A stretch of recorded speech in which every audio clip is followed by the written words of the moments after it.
থেকে পরিবার, সমাজ থেকে রাষ্ট্র, দেশ থেকে বিশ্ব, সবকিছুর তালিকায় রাজনীতি। তাই রাজনীতি 10 দিক নিয়ে রাজকাহন নিবেদন করছে জিপিএচ ইস্পাত। আর আপনাদের সাথে আছি আমি নাজনীন মুন্নি। বৈষম্য বিরোধী ছাত্র আন্দোলনের সময় 6 শতাধিক মামলা করেছিল শেখ হাসিনা সরকার। ছাত্র জনতার অভ্যুত্থানে আওয়ামী লীগ সরকারের পতনের পর বৈষম্য বিরোধী ছাত্র আন্দোলনের সময় করা 622টি মামলাও প্রত্যাহার করেছে অন্তর্বর্তী সরকার। এছাড়া সম্প্রতি আলোচিত 43 মামলার আসামি এবং শীর্ষ সন্ত্রাসীরাও হয়েছেন জামিনে মুক্ত। শুধু তাই নয়, অন্তর্বর্তী সরকারের গত 1 মাসে বিএনপি চেয়ারপারসন খালেদা জিয়ার মানহানির 5 মামলা, ভারপ্রাপ্ত চেয়ারম্যান তারেক রহমানের নামে করা রাষ্ট্রদ্রোহ ও মানহানির 2 মামলায় খালাস পাওয়া সহ বিএনপির আরও কিছু নেতা তাদের মামলা থেকে ইতিমধ্যেই খালাস পেয়েছেন। তবে এখনও তারেক রহমান সহ আওয়ামী লীগের আমলে করা বিএনপি নেতাকর্মীদের বিরুদ্ধে হাজার হাজার মামলা রয়ে গেছে, যেগুলো প্রত্যাহার না করায় অন্তর্বর্তী সরকারের কঠোর সমালোচনা করেছেন বিএনপির স্থায়ী কমিটির সদস্য গয়েশ্বরচন্দ্র রায়। সরকারকে বৈষম্যহীন সংস্কারের নামে নতুন করে বৈষম্য সৃষ্টি না করতে আহ্বান জানিয়েছেন তিনি। এদিকে বৈষম্য বিরোধী ছাত্র আন্দোলন গত 16 সেপ্টেম্বর এক বিবৃতি দিয়ে বলেছে, সামাজিক ন্যায় বিচার প্রতিষ্ঠা করার ক্ষেত্রে অন্তর্বর্তী সরকার বাধার সম্মুখীন হচ্ছে। কাদের দ্বারা বাধাপ্রাপ্ত হচ্ছে অন্তর্বর্তী সরকার, প্রশাসন নাকি রাজনৈতিক দল? যে বৈষম্য দূর করতে গণঅভ্যুত্থান, সেই বৈষম্যের অভিযোগ এখনও আসছে কেন? এই নিয়ে আলোচনায় আজ রাজকাহন স্টুডিওতে আছেন আমাদের সাথে বিএনপি চেয়ারপারসনের উপদেষ্টা আব্দুস সালাম, আছেন বৈষম্য বিরোধী ছাত্র আন্দোলনের সমন্বয়ক হামজা মাহবুব এবং আছেন আমাদের সাথে জাতীয় পার্টি একাংশের কো চেয়ারম্যান গোলাম সারোয়ার মিলন। এবং দর্শক, আপনারা আছেন আমাদের সাথে এই আলোচনাতে। এবং আমরা জানি যে ছাত্র জনতার এই অভ্যুত্থানে সকল রাজনৈতিক দল সরকারকে সহায়তা করবে একটা নতুন বাংলাদেশ গঠনের ক্ষেত্রে, কিন্তু তারপরেও কেন বৈষম্যহীনের অভিযোগ আসছে? মামলা নিয়ে যা চলছে সেখানেও বিএনপির অভিযোগ আছে। আমরা সব নিয়েই জানতে চাই যে কারা অস্থিরতা তৈরি করছে এবং অন্তর্বর্তীকালীন সরকারকে সহায়তা করছে না। অনেক ধন্যবাদ দর্শক আমাদের সাথে যারা যুক্ত আছেন এবং কৃতজ্ঞতা জানাই আমাদের অতিথিদের যারা আমাদেরকে সময় দিয়েছেন। আমি শুরু করতে চাই গোলাম সারোয়ার মিলনকে দিয়ে, কো চেয়ারম্যান জাতীয় পার্টি। অনেক ধন্যবাদ আপনারা যুক্ত হয়েছেন। আসলে জাতীয় পার্টির অবস্থান কি এখন, তারা কি করতে চায়, আমরা একটু স্পষ্ট আপনাদের অবস্থানটা জানতে চাই।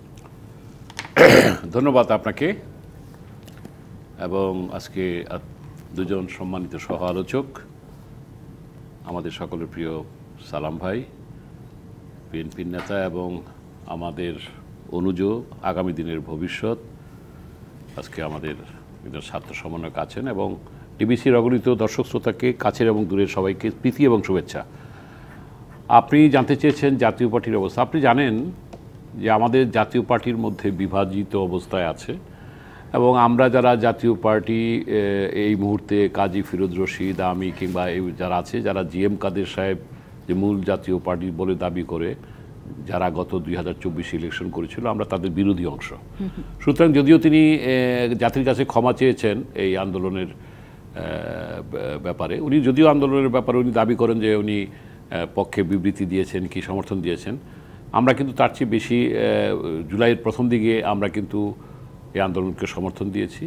এবং আজকে আপনার মাধ্যমে, ডিবিসির মাধ্যমে স্পষ্ট ভাষায় বলতে চাই, এই বিগত স্বৈরাচারী সরকারের যারা আমাদের জাতীয় পার্টির পক্ষ থেকে 2024 নির্বাচন করেছিল, তাদের জবাবদিহিতার আওতায় আনা উচিত বলে আমরা মনে করি। আমাদেরও আত্মসংশোধনের দরকার আছে।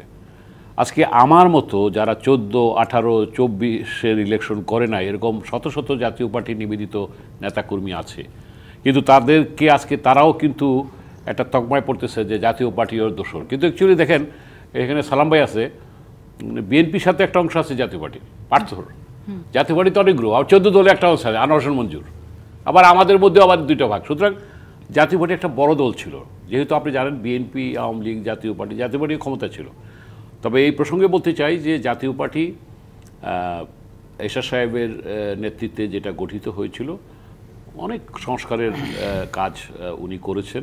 যে সংস্কারের কথা আজকে আলোচিত হচ্ছে, এটা আমরা কিন্তু সেই গর্বের দাবিদার। কিন্তু আজকে আমাদের মধ্যে এই বিভাজন এবং পরিবারতন্ত্রের কারণে বলেন, অযোগ্যতা কিংবা দুর্নীতি আমি বলবো, কিংবা পার্টিকে এই করে বিগত সরকারের যারা পদলেহন করেছে কিংবা তাদের সহযোগিতা করেছে, তাদের কারণে পার্টি ক্ষতিগ্রস্ত হয়েছে। সেই কারণে আজকে আমরা মনে করি, জাতীয় পার্টির নেতাকর্মীরা মনে করে আজকে আত্মসংশোধনের মধ্য দিয়ে পার্টিতে নিবেদিত প্রাণ যারা, তাদেরকে নিয়ে ঐক্যবদ্ধ একটি শক্তিশালী জাতীয় পার্টি হওয়া উচিত। কারণ আগামী দিনের রাজনীতিতে বিএনপি আজকে বড় একটা দল, এটা অস্বীকার করার উপায় নেই। আওয়ামী লীগ আজকে ক্ষয়িষ্ণু একটা দল, যেহেতু আওয়ামী লীগের তো প্রথম বিচার হতে হবে, তারপর তারা দল হিসাবে টিকে থাকুক, এটা আমরা চাই।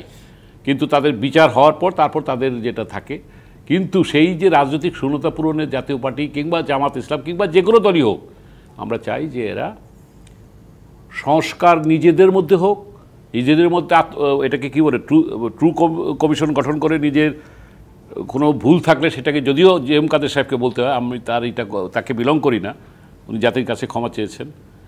ইভেন কি আমাদের মধ্যেও যেই থাকুক তাকে জবাবদিহি করতে হবে। এবং কিন্তু আপনি জবাবদিহির কথা বলছেন যে যারা আসলে রাজনীতি নির্বাচনে অংশ নিয়েছে এবং শেখ হাসিনা সরকারকে সহায়তা করেছে বরঞ্চ, কারণ নির্বাচনে অংশ নেওয়ার মাধ্যমে জাতীয় পার্টি বলা হয়েছে যে অনেক রাজনৈতিক দল অংশ নিচ্ছে, সেখানে জাতীয় পার্টি একটা বড় অংশীদার ছিল।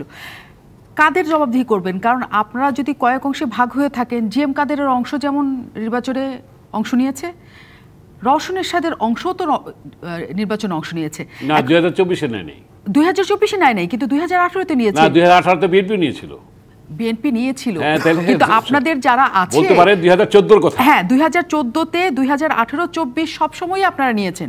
আপনারা বলতে এটাই তো বললাম, আমাদের মধ্যে তো কিন্তু আপনাদের নেতৃত্ব তো যেভাবেই হোক না কেন 3টা নির্বাচনেই তারা অংশ নিয়েছে।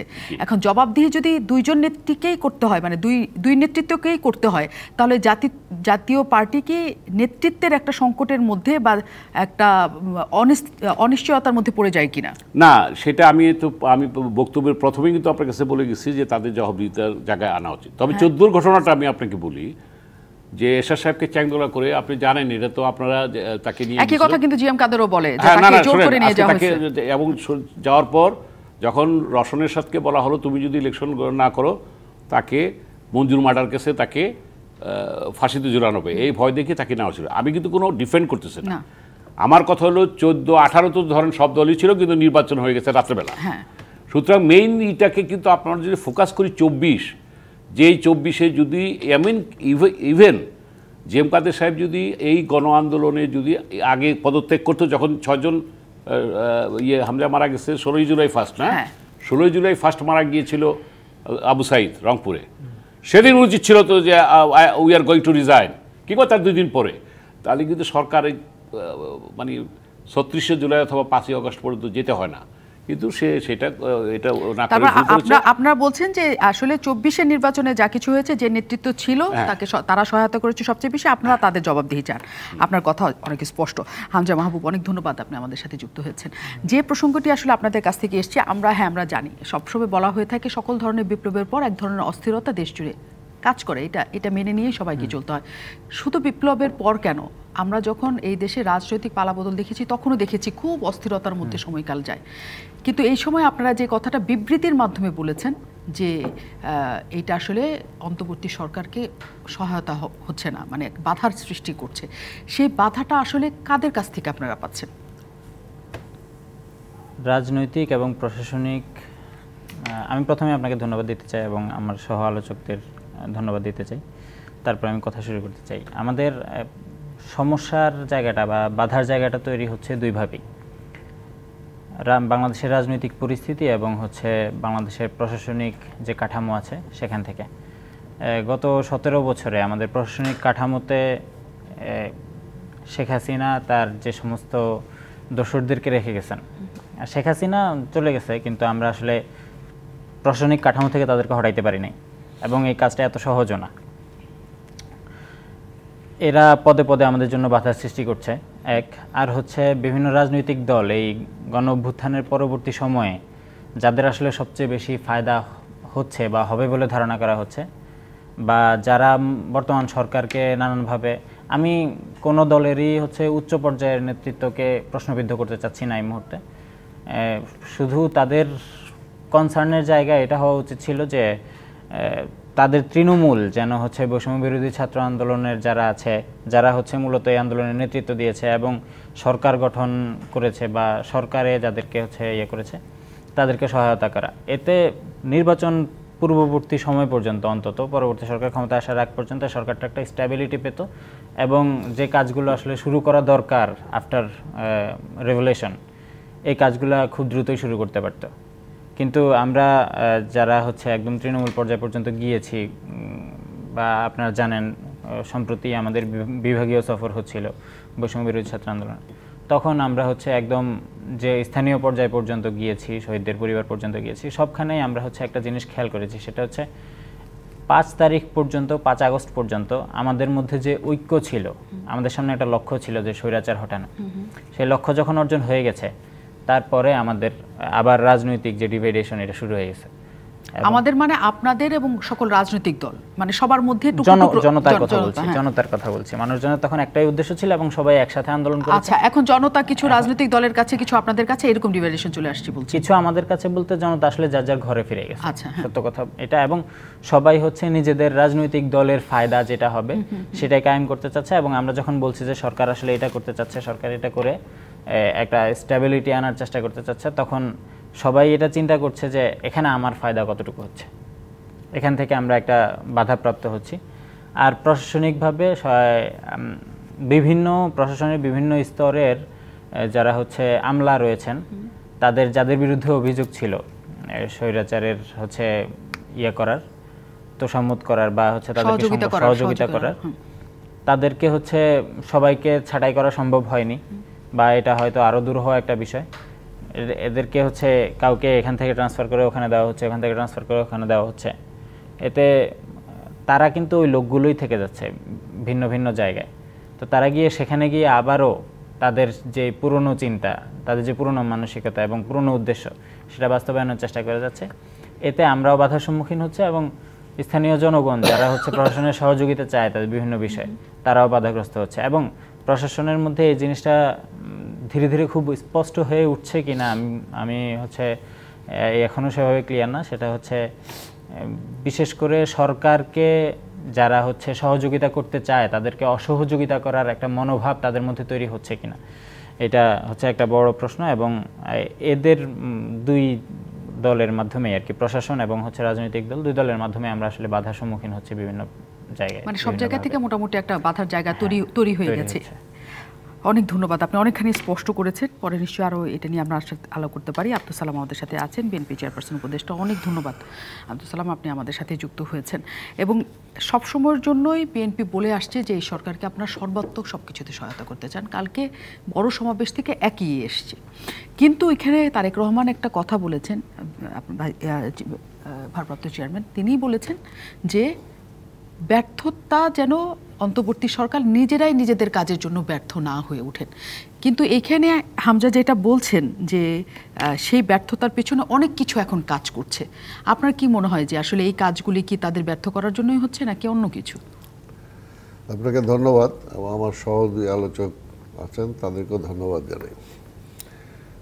গতকালকের আমাদের ভারপ্রাপ্ত চেয়ারম্যান তারেক রহমান সাহেবের বক্তব্য দেশ এবং জাতি সবার কাছে গ্রহণযোগ্য হয়েছে এবং এটা একটা নতুন মানে বার্তা দিয়েছে দেশ ও জাতির কাছে।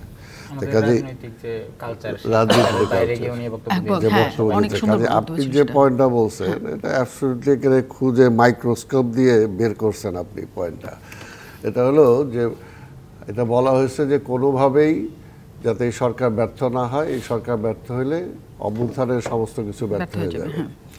এবং স্বাভাবিকভাবেই আবার ন্যাচারালি এটা তো বলবেই যে সরকারেরও এমন কোনো আচরণ করা ঠিক হবে না যাতে তাদের কারণে সেটা ক্ষতি হয়। এটা বলাটা স্বাভাবিক, এটা অস্বাভাবিকের কিছু না। দেখা যায় ওইটাকে ওইভাবে না দেখে আপনি পজিটিভলি দেখেন। আর আরেকটা হলো যে এখন যেটা বললো এটা সত্যি কথা যে দীর্ঘ 15-17 বছর একটা স্বৈরাচার ক্ষমতায় ছিল এবং ক্ষমতায় থাকতে যে সে সকল রাষ্ট্রীয় প্রতিষ্ঠানগুলোকে ধ্বংস করে দিছে। এমন কোনো প্রতিষ্ঠান নাই যেটা আজকে সঠিকভাবে ওয়ার্ক করতেছে। তাই কাজে এটা তো তারা বাধাপ্রাপ্ত হবেই। তো সেইখানে বিএনপি অ্যাজ এ পার্টি আমরা যতটুকু সহযোগিতা দেখেন, বিএনপি তো গভর্নমেন্টের পার্ট না, কিন্তু তারপরে আমরা কিন্তু বিএনপি এই সরকারকে, যেমন কালকে আমার ভারপ্রাপ্ত চেয়ারম্যানও বলছে, আমার মহাসচিব বা আমরাও বলতেছি, কাজে এটাকে এত বড় করে দেখার কিছু নাই, আমরা এটাকে সহযোগিতা করতেছি। আর আরেকটা হলো যে আপনাকে খুঁজতে হবে যে আজকে আমার মনে করেন পুলিশ, কারণ পুলিশ নাই। আমি যদি বলি আপনি এই পুরনো পুলিশের জন্য এতদিন অপেক্ষা করতেছেন কেন?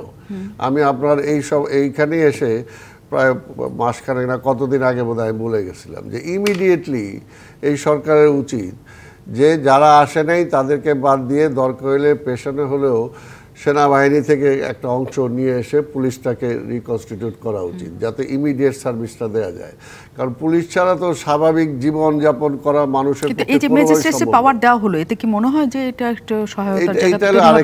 এটা হলো আরেকটা, আমি যেটা বলতেছি সেটা ইজ ডিফারেন্ট। আর আরেকটা হলো যে যে কথাগুলো যেটা বলছে এখানে হলো সবচেয়ে বড় কথা, যদি আপনি আইনের শাসনটাকে স্ট্রিক্ট করতে পারেন, আপনি যদি ল অ্যান্ড অর্ডারটাকে ফিরে আনতে পারেন এবং সেখানে সব কিছুকে যদি আপনি জবাবদিহিতার মধ্যে আনতে পারেন, এবং সেটা কে সচিব, কে মন্ত্রী, কে রাজনৈতিক নেতা, কে ব্যবসায়ী, কে সাংবাদিক, সেটা না, অর্থাৎ যে অপরাধী আপনি যদি সেই অবস্থাটা ফিরে আনতে পারেন তাহলে কিন্তু সব ঠিক হয়ে যাবে।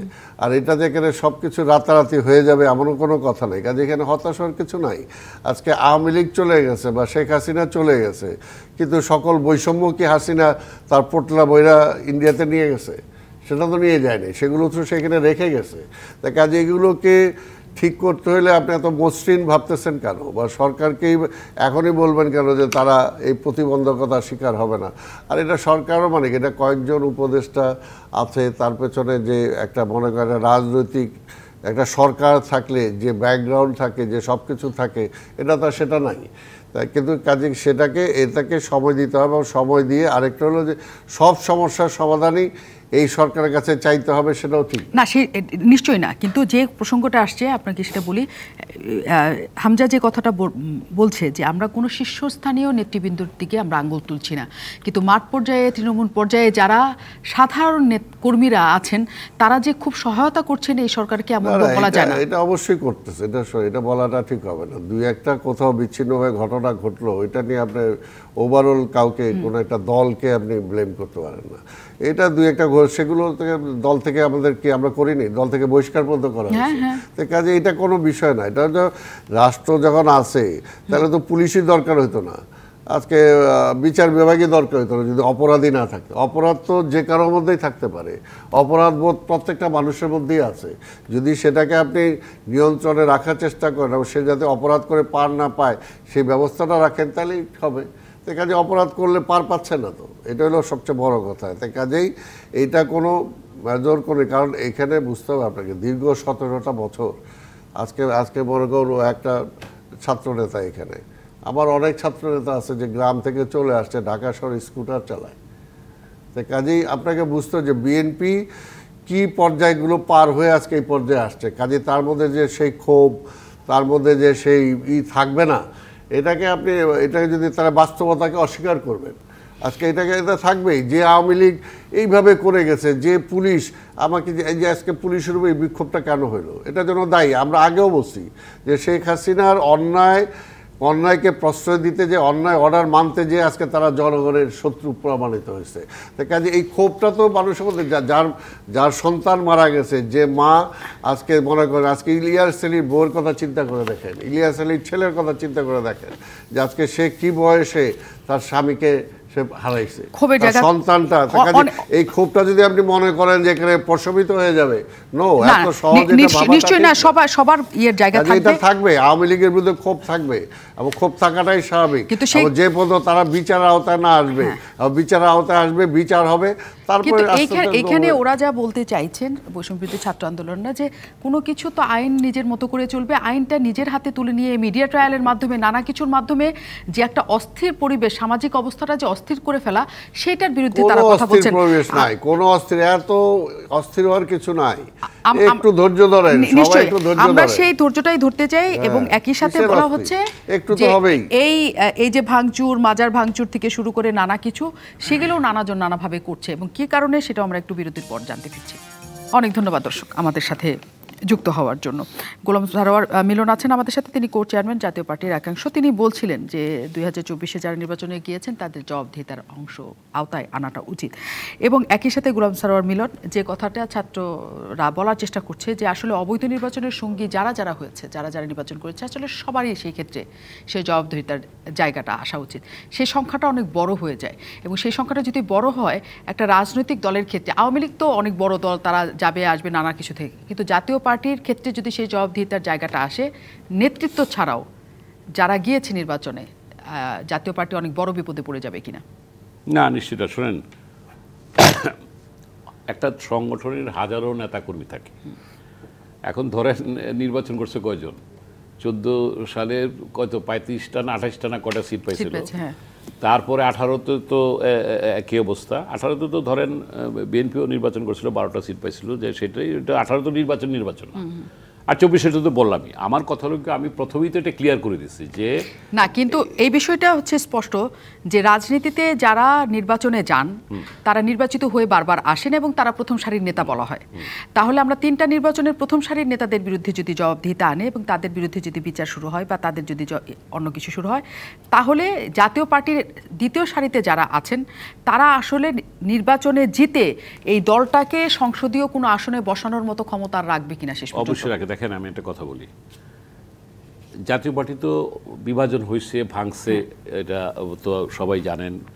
14 দলে একটা অংশ আছে আনোয়ার হোসেন মঞ্জুর নেতৃত্বে এবং বিএনপির জোটের সাথে একটা অংশ আছে, আমরা জানি সে নাজির রহমান মঞ্জুর পার্থর অংশটা এখানে আছে। তো এই এমন একটা প্রক্রিয়া চলতেছে, ভবিষ্যতে এটা আমি অ্যাডভান্স বলতেছি আপনাদেরকে, পুরো জাতীয় পার্টিটা এক হতে হবে। কারণ এই মুহূর্তে আওয়ামী লীগ নেই, বিএনপি এখন একটা বড় দল। এখন মানুষ কিন্তু বড় দলের আশা করছে এবং নতুন রাজনৈতিক প্রয়োজনীয়তাও ফিল করতেছে। হয়তোবা সেটা হবে, সেটা সময়ই বলে দেবে। অথবা জাতীয় পার্টি ঐক্যবদ্ধ হয়ে, অথবা জাতীয় পার্টির মতো জামাত হোক, কোনো না কোনো শক্তি তো দাঁড়াবে, এটা তো বাস্তব কথা। এখন আপনি যেটা বললেন, আমি প্রথমেই এটা ক্লিয়ার উত্তর দিয়ে দিচ্ছি। এই তাদের যদি কোনো জবাবদিহিতা জায়গায় এনে যদি কোনো দুর্নীতি কিংবা কোনো অন্যায়ের কোনো থাকে, আপনি নির্বাচনে অংশগ্রহণ করছে বলেই তো আপনি আইন করে নির্বাচনে কেন অংশ নিচ্ছে এই জন্য তোমার ফাঁসি, এটা তো হইতে পারে না।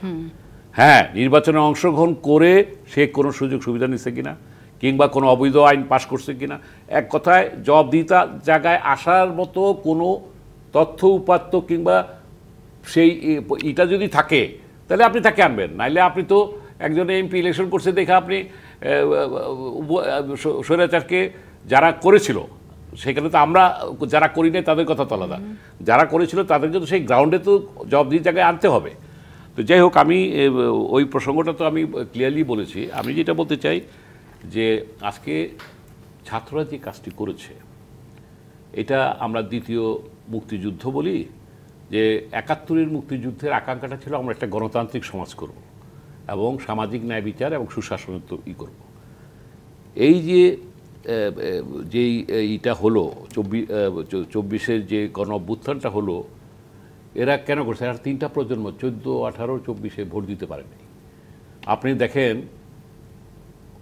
ডেমোগ্রাফিক ডিভিডেন্ড যেটা বলে, মানে এই বয়সের 35 বছরের মধ্যে বয়সের মানে জনসংখ্যার প্রায় 60% এরা, সুতরাং এরা ভোট দিতে পারেনি, নাম্বার 1। নাম্বার 2, এরা যে বৈষম্যের শিকার হয়েছে, কোটার থেকে তো মুক্তিযুদ্ধের নামে আওয়ামী লীগ তো কি করছে, 56% কোটা তারা তাদের মতো লোকগুলি দিত। কিন্তু প্রশ্ন কিন্তু এখানে সবসময় রয়ে যায় এই কারণে যে আপনি যে কথাটা বলছেন এটা সবাই জানতো, তারা ভোট দিতে পারছে না, সাধারণ জনগণ ভোট দিতে পারছে না। সেটা 2014 থেকেই কিন্তু সেটা অনেক বড় ধরনের অভিযোগের জায়গা ছিল, সবার অভিযোগের জায়গা। তারা কেউ ভোট দিতে পারেনি।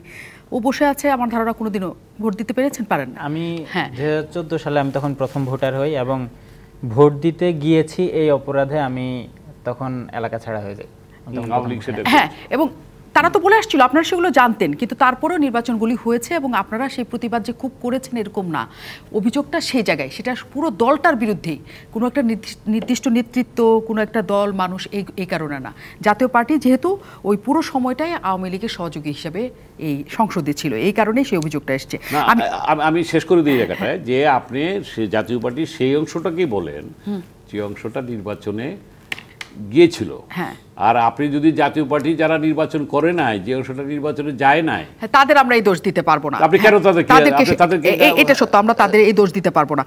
হামজা মাহবুব, যে প্রসঙ্গটি এসেছিল আসলে যে এই যে রাষ্ট্রদ্রোহিতার মামলা হয়েছে 3 নির্বাচন কমিশনারের নামে, যে তারা এরকম 3টা করেছে। এখন এই নির্বাচন কমিশনাররা সব সময়ের জন্য বলেছে যে তাদের দায়িত্ব হচ্ছে নির্বাচনটা অনুষ্ঠিত করা। কোন রাজনৈতিক দল আসলো বা আসলো না বা কি হলো সেটা তাদের দায়িত্বের জায়গা ছিল না, এবং তারা 3 নির্বাচন কমিশনে বলেছেন যে তারা ভোটটা সুষ্ঠুভাবে সম্পন্ন করেছেন। তাদের নামে রাষ্ট্রদ্রোহিতার মামলা হয়েছে। মানে এই দুটোকে, তাদের বক্তব্য এবং এই মামলা কেমন করে আপনারা দেখেন?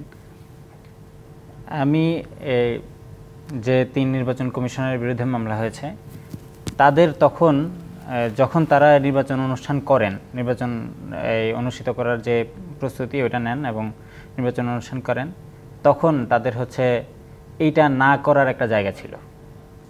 আচ্ছা, তারা পদত্যাগ করতে পারতেন। হ্যাঁ, যে হচ্ছে এই অবৈধ নির্বাচন আমাদের দ্বারা সংগঠিত হবে না, সেটা করতে পারতেন।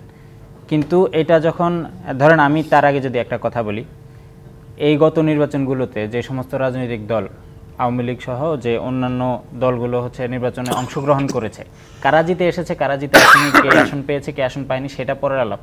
কিন্তু যারা এই আওয়ামী লীগের এই অবৈধ নির্বাচনকে লেজিটিমেসি দেওয়ার জন্য, অথবা যারা সেখানে অংশগ্রহণ করে এটাকে লেজিটিমেট করেছে, তাদের সবার বিচারের আওতায় আসা উচিত, তাদের সবার। এবং সেটা দল হিসেবে আসা উচিত, যে আমার দলের সিদ্ধান্তের কারণেই আমি গেছি। আচ্ছা, হ্যাঁ হ্যাঁ, দল হিসেবে তাদের বিচারের আওতায় আসা উচিত। এই জন্য তারা প্রকাশ্যভাবে জনগণের বিরুদ্ধে অবস্থান নিয়েছে। আপনি হচ্ছে, আমি তো এখানে সংবিধানের কোনো আলাপেই যাচ্ছি না, কারণ এই সংবিধান কারা কিভাবে এটাকে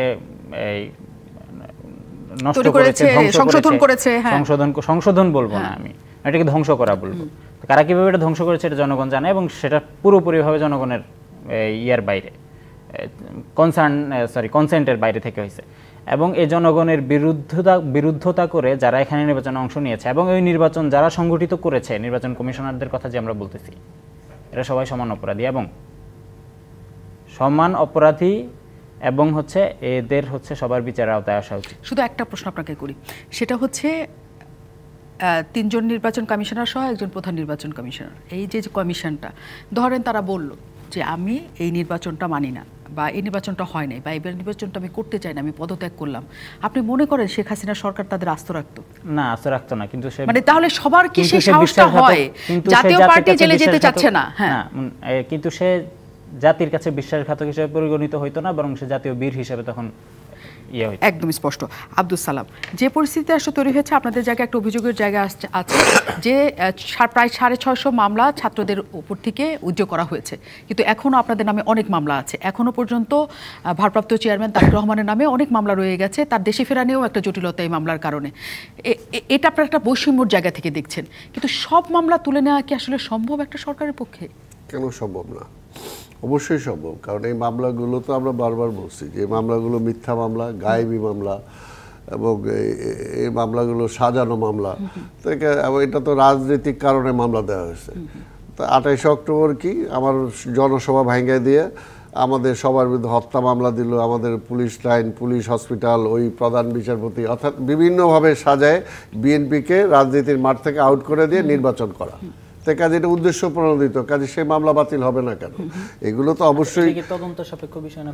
না, এটা কিসের তদন্ত? যে 28 অক্টোবরে তারা যে আমাদের হামলা করলো, এটা তো এস্টাবলিশ। এখন আওয়ামী লীগের উপর যে মামলাগুলো হচ্ছে, তারা 5 বছর পরে 10 বছর পরে যদি দাবি করে যে আমার মামলাগুলো, আমাকে আগে বলতে দাও, এটা আমি বলি পরে। তো হলো এটা হলো যে এটা তো যে তারা উদ্দেশ্যটা কি, অর্থাৎ একদলীয় একটা নির্বাচন করা, যেটা আমরা আলাপ করলাম। যদি আজকে জাতীয় পার্টির বিরুদ্ধে হয়, এই এলিগেশনটা আসে যে তারাও সহযোগী, কাজে তাদের বিরুদ্ধেও এটা এই হইতে পারে, এটা আসতে পারে যে তারা কেন সহযোগিতা করলো। সেম, অর্থাৎ যে পুলিশ, যে সরকার আমাকে মিথ্যা মামলা দিয়ে আমাকে জেলে ঢুকাই দিল, আমাদেরকে উলিয়া দিয়ে তারায় বেড়াইলো, আবার তারায় বেড়ায় তাড়াতাড়ি একটা নামকাস্ত একটা নির্বাচন করলো।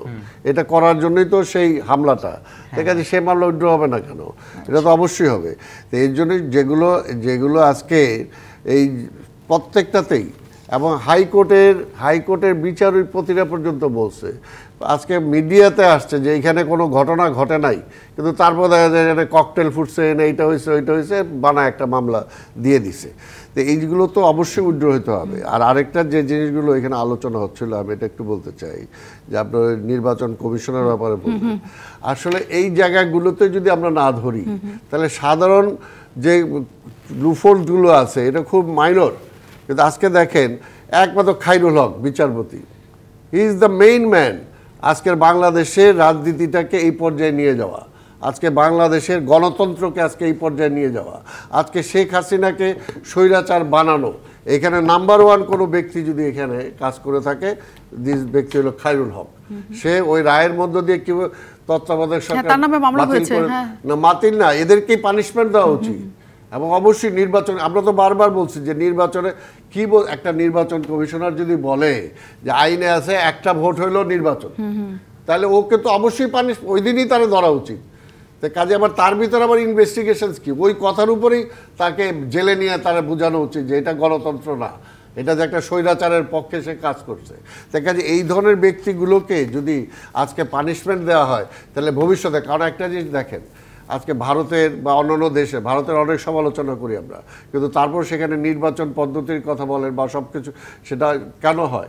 কারণ ওইখানে প্রশাসন অনেক শক্তিশালী, সেখানে নির্বাচন কমিশন সৎ এবং শক্তিশালী, দেশপ্রেমিক। কাজে আমার এখানে কিন্তু আজকে সবাই খালি দোষ দেয়, সবাই দোষ দেয় রাজনীতিবিদদের। আমরা এখানে দুজন রাজনীতিবিদ আছি, কিন্তু সেও রাজনীতিবিদ হবে, কাজে ভবিষ্যতে তার কাঁধে এটা আসবে। কিন্তু খালি এখানে রাজনীতিবিদদেরকে টার্গেট করলে হবে না। আজকে ওভারঅল সবকিছু কিন্তু এখনো সেই ব্যুরোক্রেসির উপর নির্ভর একদম। কিন্তু আব্দুল সালাম, আমি এই যে আপনি বললেন যে সবকিছু আপনি ঠিক করতে চান, ভারতের কথা যেহেতু আসছে, নির্বাচন কমিশনে যে নরেন্দ্র মোদীকে আমরা তার মনোনয়নপত্র জমা দিয়ে আসতে দেখেছি, আমরা কবে এই দৃশ্য দেখি এই দেশে? সেটাই, এটা জন্য ওই নির্বাচন কমিশনের কাছে সে তখন একজন প্রার্থী, কিন্তু আমরা তো হতে পারি নাই। না, হতে পারি না এটা বললে হবে না, এটা কেন পারি নাই, এটা খালি আপনি যদি রাজনীতিবিদদের খালি দোষ দিবেন তো সেটা তো হবে না। আজকে যাদের দায়িত্ব, যাদের আজকে রাষ্ট্র, এরা তো সমাজের আজকে স্কলার যারা, সবচেয়ে বুদ্ধিমান যারা, এটা নিয়ে আমি আব্দুল সালাম আপনার কাছে আসবো যে আমাদের পারার জন্য কি করতে হবে সামনে। আমি বিরতি পর্ব গিয়ে আলোচনায় ফিরি। আমন্ত্রণ আরও একবার রাজকাহনে, এবং শেষ মুহূর্তে আমরা আছি, ছোট সময় নিয়ে আছি। আমাদের অতিথিদের কাছ থেকে ক্ষমা চেয়ে নিচ্ছি আগেই যে আমি একটু ছোট সময় দিতে পারবো।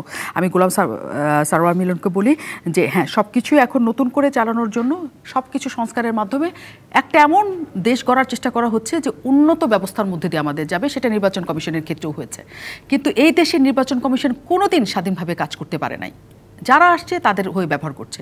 আপনি কি মনে করেন যে এইবার অন্তত হবে সেটা? অবশ্যই মনে করি, এই কারণ এবার নির্বাচন কমিশন সংস্কারে যে ভদ্রলোককে দেওয়া হয়েছে ডক্টর বদিউল আলম মজুমদার, আমি তাকে ব্যক্তিগতভাবে চিনি, জানি, এবং তার সাথে আমার স্থানীয় সরকার প্রসঙ্গ নিয়ে অনেক কাজ করার সুযোগ হয়েছে।